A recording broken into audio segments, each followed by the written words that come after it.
Alright guys, welcome back to the Working Fans Podcast. This is AJ. We're going to do a style of a review show here. Me, Dave, and Joe all watched the pay-per-view last night. I think it's safe to say that for the most part we all really enjoyed it. On the polls, I think it did well too. We've got 67% that said it exceeded expectations.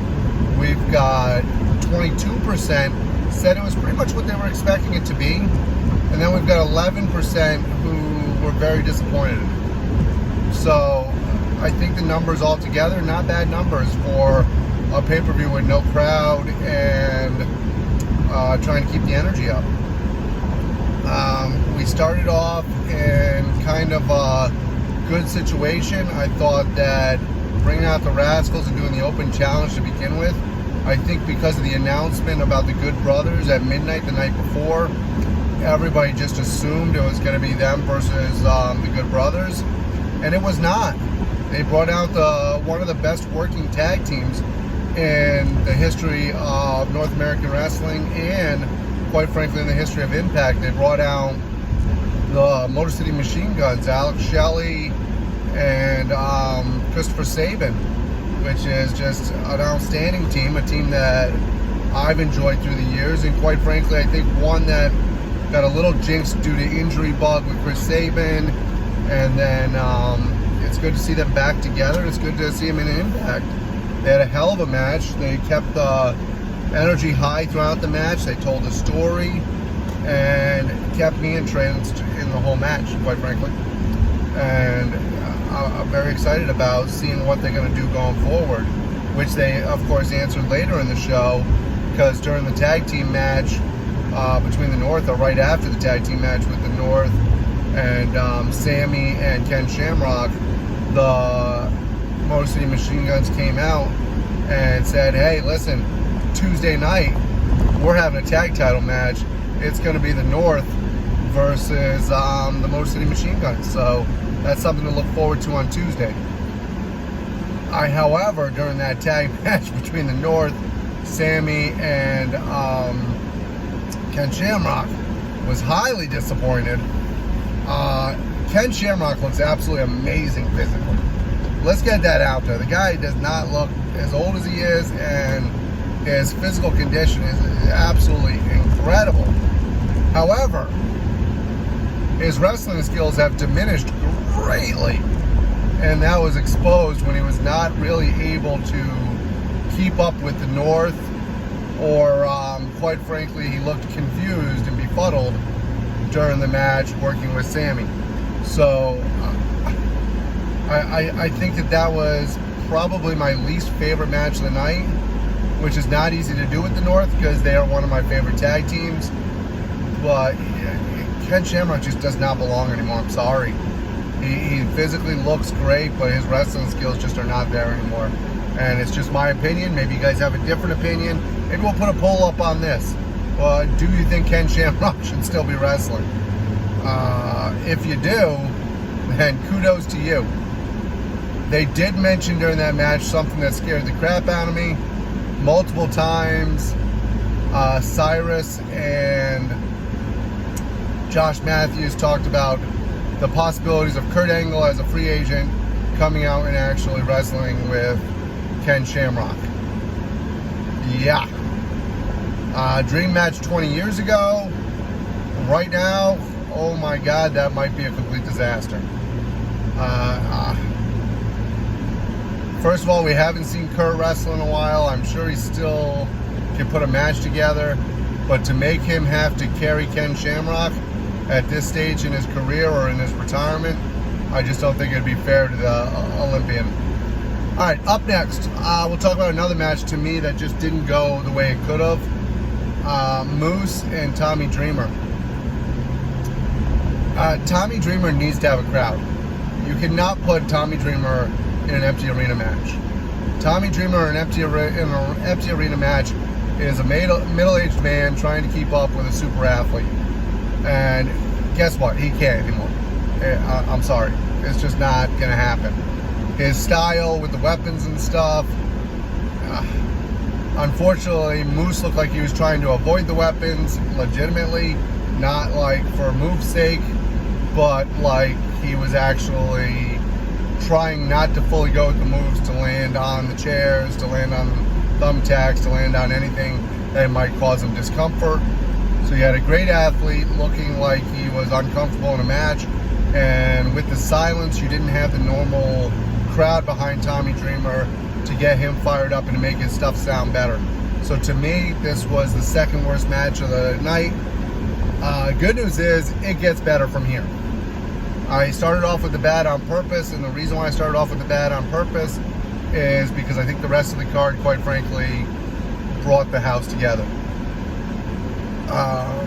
Alright, so we'll start off with one of my favorite matches of the night, something that I thought really gelled and really worked well.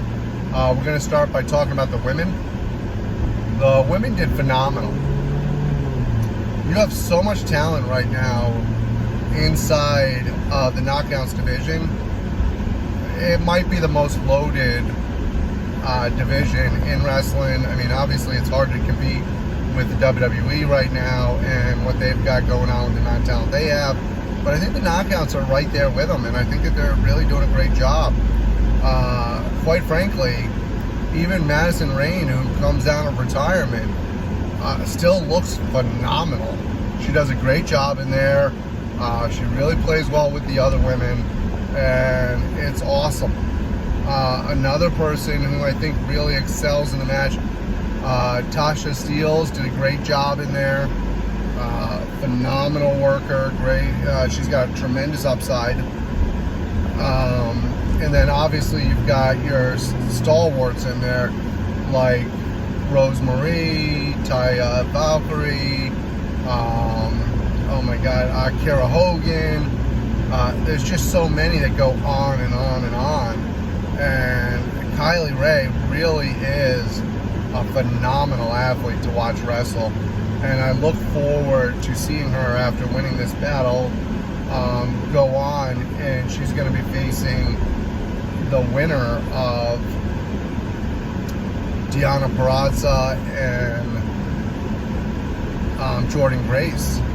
And so we might as well go into that match next. Deonna Purrazzo won that, so it's going to be Kylie Ray versus Deonna Purrazzo next. And I'm very excited about that. Deonna Purrazzo with one of the best double arm bars I've seen in a long time. It actually reminded me a lot of Perry Saturn in the Rings of Saturn.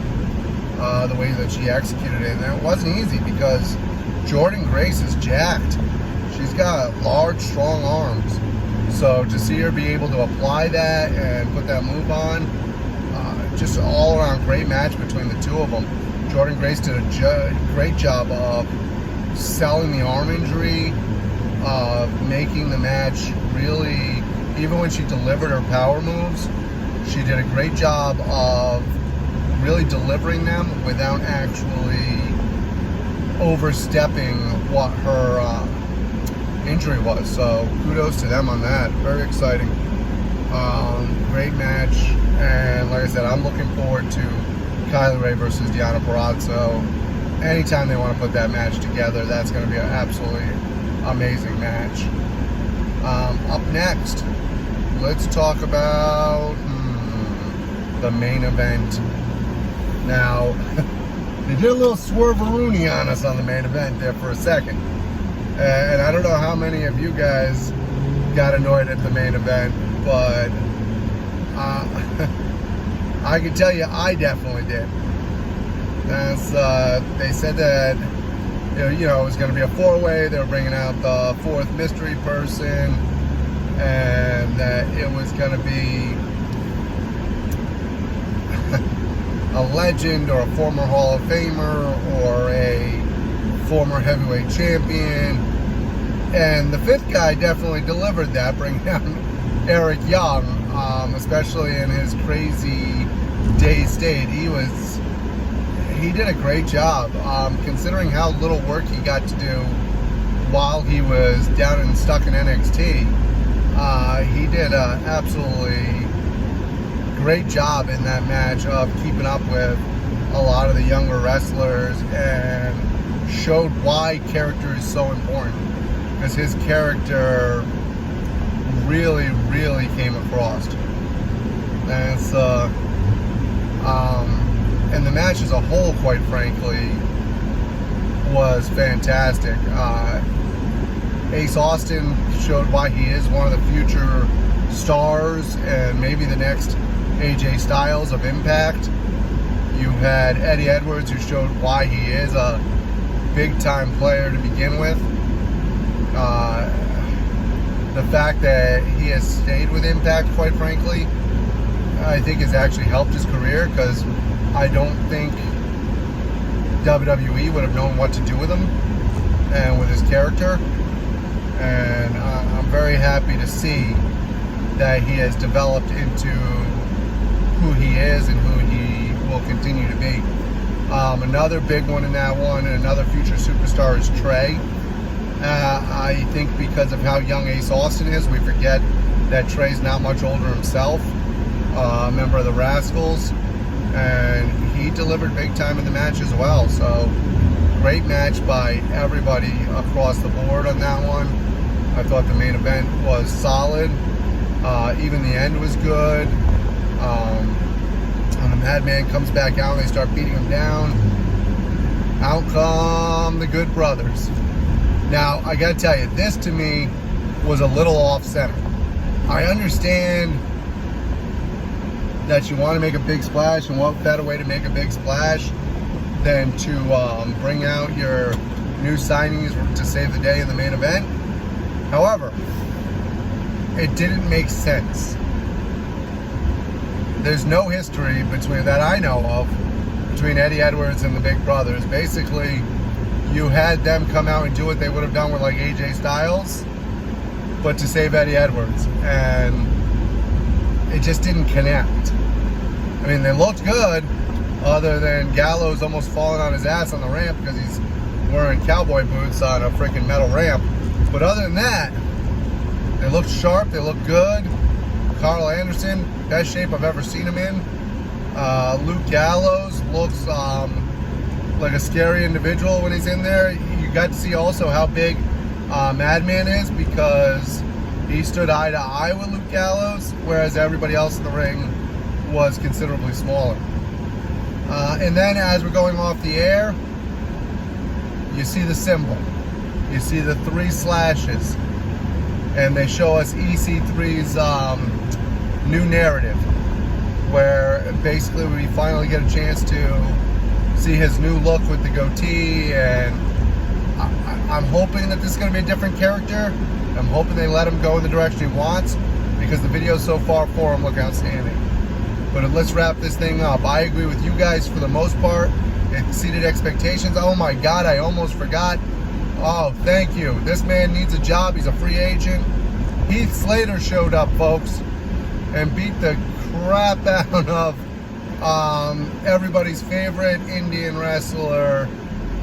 Lord knows what his name is. But absolutely a good way to show Heath Slater.